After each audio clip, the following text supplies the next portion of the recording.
আলহামদুলিল্লাহ ওয়াসসালাতু ওয়াসসালামু আলা রাসূলিল্লাহ আম্মা বাদ। আজ পত্রিকার পাতা খুললেই দেখি কত জঘন্য ধরনের অপরাধের শিরোনাম। কোথাও সহপাঠী বন্ধুর সাথে বেড়াতে গিয়ে বান্ধবী ধর্ষণের শিকার, কোথাও বন্ধুরা মিলে কোনো তরুণীকে পালাক্রমে ধর্ষণ, কোথাও ধর্ষণের পর ধর্ষিতাকে নির্মমভাবে খুন, কোথাও ধর্ষণের পর ধর্ষিতার লাশ টুকরো টুকরো করে মাটিতে পুঁতে রাখা কিংবা নদীতে নিক্ষেপ, এমনকি কোথাও ধর্ষণের পর খুন করে ফেলা হচ্ছে ছোট্ট শিশুকে। প্রায় প্রতিদিনই ঘটছে এমন নানান নৃশংস ঘটনা। আর এসব ঘটনার পেছনে বরাবরই উঠে আসছে কোনো না কোনো যুবকের নাম। আজ একজন তো কাল আর একজন। আফসোস, আজকের যুবকদের নৈতিক চরিত্রের অবক্ষয় কোন পর্যায়ে গিয়ে দাঁড়িয়েছে। যৌন ক্ষুধায় তারা আজ কতটা হিংস্র হয়ে উঠেছে। লালসা পূরণের সুযোগ পেলেই তারা পশুর ন্যায় হামলে পড়ে। যৌনতার মাদকতায় তারা আজ এতটাই বুঁদ হয়ে আছে যে এর পরিণাম কি হবে এ বিষয়ে ভাবার সময় তাদের নেই। আখিরাতের পরিণতির কথা তো চিন্তাই করে না। দুনিয়াতেও যে এমন অপরাধের কারণে শাস্তি ভোগ ও লাঞ্ছিত হওয়ার আশঙ্কা রয়েছে, সেই ভয়টুকুও তাদের অন্তরে আসে না। নষ্ট এই সমাজের সর্বত্র আজ দাউ দাউ করে জ্বলছে মন্দ কামনা বাসনার আগুন। এই আগুন জ্বালিয়ে ছারখার করেছে সমাজের শান্তি শৃঙ্খলা।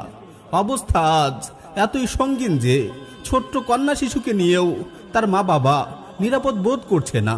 সন্তানদের প্রাথমিক বিদ্যাপীঠে পাঠাতেও ভয় হচ্ছে অনেকের। আমার যুবক ভাই, কথাগুলো শুনে হয়তো তোমার খুব খারাপ লাগছে, ভাবছো আমি তো আর এমন নই। আমার প্রিয় ভাই, কথাগুলো উচ্চারণ করতে গিয়ে আমারও খুব কষ্ট হচ্ছিল। কিন্তু তুমি কি পারবে আজকের অধিকাংশ যুবকদের এমন অবক্ষয়ের কথা অস্বীকার করতে? তোমার ক্যাম্পাসের দিকে তাকিয়ে দেখো তোমার পাড়া মহল্লার যুবকদের দিকে। কি নিয়ে আজ ব্যস্ত তারা? কোন লক্ষ্য পূরণের পথে আসছে তারা? কোন পথে কাটছে তাদের অধিকাংশ সময়?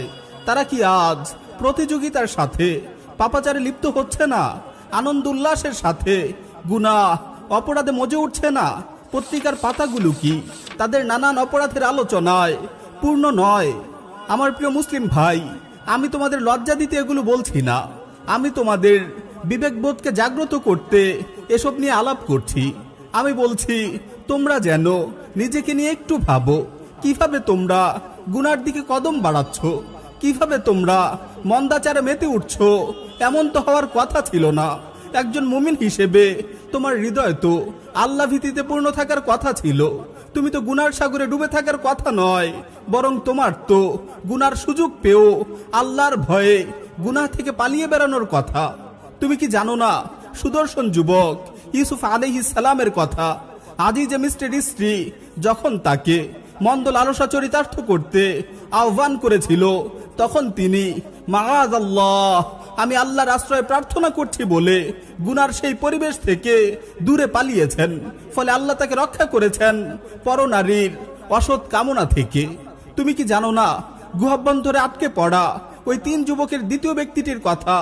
বহুদিনের প্রত্যাশিত প্রেয়সীকে কাবু করে যখন সে তার সাথে জেনায় লিপ্ত হওয়ার উপক্রম হচ্ছিল, ঠিক তখনই সেই নারীর কণ্ঠে উচ্চারিত হলো, ইত্তাকিল্লাহ ওয়ালা তাফুদ্দাল খাতামা ইল্লা বিহাক্কিহি, আল্লাহকে ভয় করো, বৈধ অধিকার ছাড়া মোহরকৃত বস্তুর সিল ভাঙবে না। বহু সাধনার পর মনের কামনা বাসনা পূরণের সুযোগ পেও যখন সেই যুবক আল্লাহকে ভয় করার কথা শুনল, তখনই সে মন্দ লালসা পূরণ থেকে নিজেকে দূরে সরিয়ে নিল। গুনাহ থেকে পালিয়ে যাওয়ার এই আমলই তার গুহার ভেতরে আটকে পড়ার বিপদ থেকে মুক্তির কারণ হয়েছিল। তুমি কি জানো না যেদিন আল্লাহর আরশের ছায়া ছাড়া আর কোনো ছায়া থাকবে না, সেদিন আল্লাহ তাআলা 7 শ্রেণীর মানুষকে তারা আরশের ছায়ায় আশ্রয় দান করবেন। তাদের এক শ্রেণী হলো এমন যুবক যে আল্লাহর ইবাদতের মাঝে বেড়ে উঠেছে।